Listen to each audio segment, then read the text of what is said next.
జోగిపేట ఆందోళన ప్రాంతము. నేను మీ ప్రాంతానికి, నేను మీ ప్రాంతం వాడిని 1962-67 నుంచి మీ సేవలో ఉన్నాము. ఓడినా గెలిచినా మీ సేవలో ఉన్నాము. నా ఆందోళన ప్రజలు, నా జోగిపేట ప్రజలు బాగుంటే నేను బాగుంటాను. ఈనాడు జోగిపేట ఆందోళన పట్టణం నష్టపోయింది.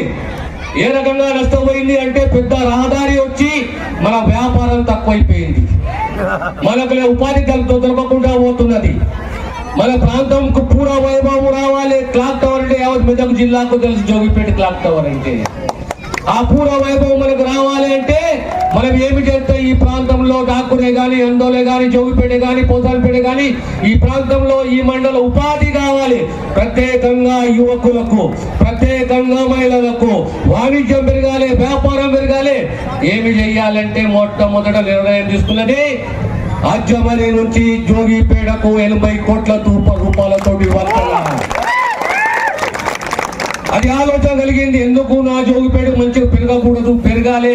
50% వాణిజ్యం నష్టపోయింది, వ్యాపారస్తులు నష్టపోయారు, ఉపాధి దొరకలేదు కనుక మాకు ఒక వంతెన కావాలి. వంతెనైతే ఏ కవతల ఉన్న గ్రామాలు సుమారు 25-30 గ్రామాల సామాన్య ప్రజలు, రైతు కూలీలు, రైతులు అందరూ మా ప్రాంతానికి వస్తారు, మా వ్యాపారాలు పెరుగుతాయనే ఆలోచనతోటి ఈరోజు 80 కోట్ల రూపాయలతోటి ఈరోజు వంతెనను మంజూరు చేశాము, శంకుస్థాపన కూడా చేశాము. అది మీ అందరికీ తెలిసిన విషయమే. అదే రకంగా సంగూపేట నుంచి అన్నాసాగర్ వరకు ఆ ఓటు ఇచ్చింది మనకు రాజ్యాంగము, ఆ ఓటు ఇచ్చింది మనకు బాబాసాహెబ్ అంబేద్కర్. ఆ ఓటుని మనం కాపాడుకోవాలి. ఏ పార్టీకి ఓటు వేయాలంటే మొట్టమొదట మనం ఆలోచన చేయాలి. ఆ పార్టీ చరిత్ర ఏంది, ఆ పార్టీ సేవలేంది సమాజానికి, దేశానికి, రాష్ట్రానికి. ఆ నాయకుడు ఏంది, ఆ నాయకుడు చరిత్ర ఏంది, ఆ నాయకుడు మనకు పనికొస్తాడా? ఈ ఓటు వేస్తున్నదే నేను, ఈ ఓటు రాబోయే 5 సంవత్సరాలు నా పిల్లల భవిష్యత్తు, నా భవిష్యత్తు, నా తల్లిదండ్రి ఆరోగ్యము, నా ఆరోగ్యము, నా ఆర్థిక సామాజిక స్థితిగతులు, దానికి తోడు నా ఆత్మగౌరవం అని చెప్పి ప్రతి ఒక్క పౌరుడు ఆలోచన చేయాలి.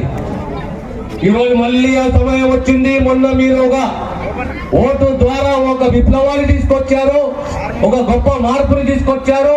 కుటుంబ పాలన మాకొద్దు, దోపిడీ పాలన మాకొద్దు, మాకు స్వేచ్ఛ కావాలి, మాకు ఆత్మ గౌరవం కావాలి, మా ప్రాంతంలో మాకు ఉపాధి కావాలి, మాకు ఇల్లు కావాలి, మాకు ఇళ్ళ స్థలాలు కావాలి అని ఆనాడు మీరు కలలు కన్నది. ఈరోజు 4 మాసాలు అయిపోయింది, 5వ మాసంలోకి వచ్చినాము. ఈనాడు మళ్ళీ కాంగ్రెస్ పార్టీ 6 గ్యారెంటీలలో 5 గ్యారెంటీలకు మాటిచ్చి నిలబెట్టుకున్నది. అది ఉచిత ప్రయాణమే కానీ, ఆర్టీసీ బస్సులో గ్యాస్ సిలిండరే కానీ, కరెంటే కానీ, ఆరోగ్యశ్రీయే కానీ, ఈ రకంగా మనం మాటిచ్చి మాట నిలబెట్టుకున్నాము.